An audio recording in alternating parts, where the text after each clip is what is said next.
Welcome back to our series on Plague in the Ancient World. My name is Dr. Luke Lavan. I'm lecturer in archaeology at the University of Kent, and when I'm not digging ancient sites, I'm studying the cities of the late antique Mediterranean. That's the 4th to 6th centuries AD. I want to talk to you today about mass death in the ancient world, familiar causes being famine, earthquake, war, and of course plague. We have a number of descriptions from late antiquity by Ephraim Syrus on the earthquake at Nicomedia, Joshua Stylites on the great famine in Edessa, and John of Ephesus on the Justinianic plague. Often these lengthy and very refined literary descriptions survive in Syriac, the language in which most of them were written. The John of Ephesus was written in Greek. He describes the plague in AD 543-4, involving mass loss of life, horrible deaths, affecting all classes of people, generating a wasted infrastructure and serious economic damage, whereas Joshua Stylites, around 500 in Edessa, describes a famine in which the hospitals are overflowing, makeshift hospitals are being set up by the governors of the city, by rich people who have capacity, and also by soldiers, so much so that the centre of Edessa becomes known for its charity, and people flood in who are starving from the countryside, who are sick, looking for care. But related to these texts often comes up this problem we see today: how do we do funerals properly during mass death? This is a typical late antique funeral, with a rich lady being carried by her servants, her slaves freed under her will, the head of the procession being led by her heir, in front of the cortege, professional mourners hired to make a terrible din, and we see the family and the neighbours, clients of the great family, following along behind. Now, this traditional form of funeral, which was still going in the 4th century and never entirely went away, was for richer families. It involved a display of grief, but also a display of solidarity, people seeking to win the favour of the heir, and had a mixture of professional mourning and competitive lamentation.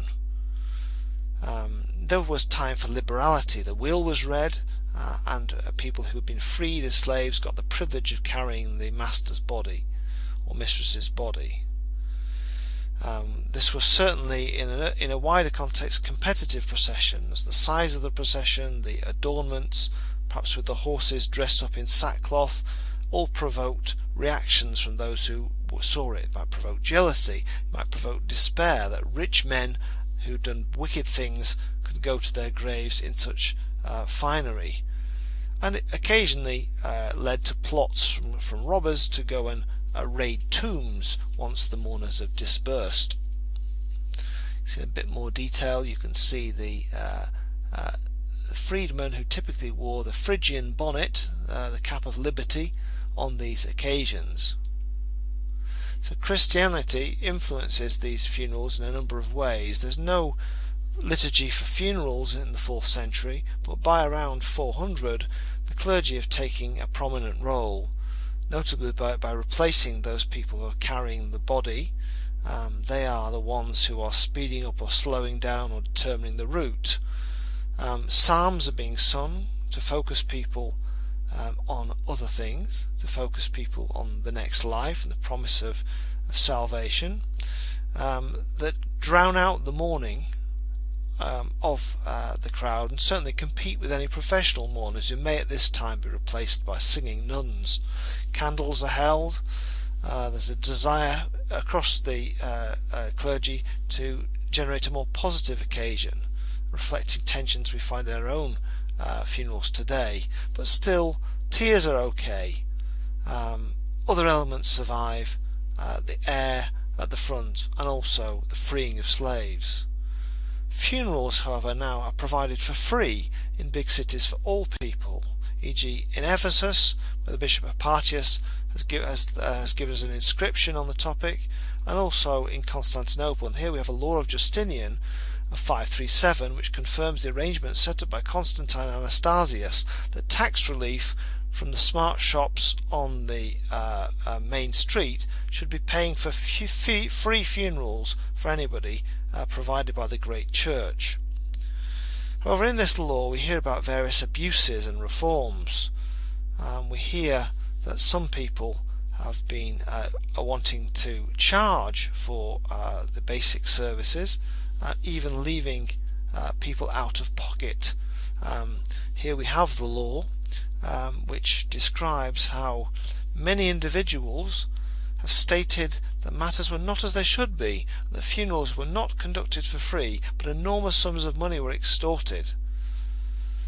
And this is, the detail follows that altar boys have been charging for candles and this sort of thing, but also there is clearly pressure to incorporate elements of status display, because although the funerals are restored as free by Justinian, there are certain concessions made to allow people who want to make a show to hire golden biers and so on. So the Christian funeral becomes a compromise between social dynamics of solidarity and status display, and also the new elements are the act of care, both financial and pastoral, for the family, and a show of dignity towards the dead. Little children are welcome, and non-Christians also attend, showing solidarity within the family and also the community. So, if we're to look at the impact of mass deaths on funerals, a good place to look is Edessa, which is a fancy city. Here we have an Amazon, a very elegant Amazon from a mosaic floor in this city now in southeastern Turkey. However, we have very little of the buildings of that structure. We're reliant mainly on text for an idea of the city. And here in 500 we find a great famine resulting in bodies lining the streets. We find such occasions very distressing, lack of dignity in the time of mass death. We can't do anything about it because of contagion, but in this case they were able to bury the dead without too much fear of contagion, as long as it was done quickly. And we have an account of their reaction to this. The whole city took care collectively to accompany those who were taken out of the hospital, with psalms, praises, hymns and songs full of the hope of resurrection. At the same time, women also took part with mournful lamentation and emotional cries. At their head went Mar Peter, the worthy pastor, and with him was the governor and all the freeborn. So in other words, the bishop and the governor and the leading people take a serious role in all of the funerals. When these bodies had been buried, everyone then came back and accompanied the bodies which were in his own neighbourhood. So we see a public effort here made by the leading people in the city to try and give a little bit of dignity to the even the poorest of people who have been taken out of the collective hospital. Support is being provided, no charges are being levied. There is a more positive tone of reception into the hands of heaven, but genuine grief is not excluded. Tears are being accepted as a sign of love. But these events, most of the trauma and also the rituals which go with them, are remembered as important moments when the people stood as one. Attention to the bodies of the poorest are especially important to show that they belong to the city. This gives us some lessons today. When the virus passes, we'll need such collective rituals which have not been able to hold, and it will probably help if we do this as a community, just as we've faced this challenge as a community. Well, we will honour and restore our links to those who died alone, and we'll give them dignities which they lacked, and we'll recognise those surviving who have suffered the most, even though the virus has struck all of us.